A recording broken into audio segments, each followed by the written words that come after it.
Ar ko atšķirās tīkla mārketings no tradicionālā biznesa, kur tīkla mārketinga kompāniju, teiksim, vadība vai izveidotāji būs naudu, lai maksātu mums ienākumus.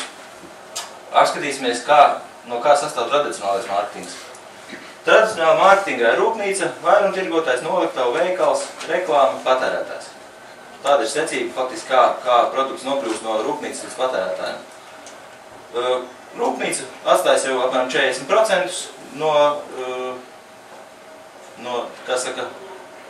no preces vērtības sastāv 40%, 60% sastāda vairumtirgotājs vai vairāki vairumtirgotāji, noliktavs, veikals, reklāma, patērētājs saņem preci par 100% preces cenu. Reklāma bieži vien parfimērijai, piemēram, ir 80% no preces cenas. Tā kā mēs maksājam 80% pa virsu, preces cena faktiski ir kaut 20% tikai. Tīkla mārketingā šī sistēma ir savādāk. Tīkla mārketingā kompānija atstāja sev 36% līdzdzīvot, lai radītu jaunus produktus.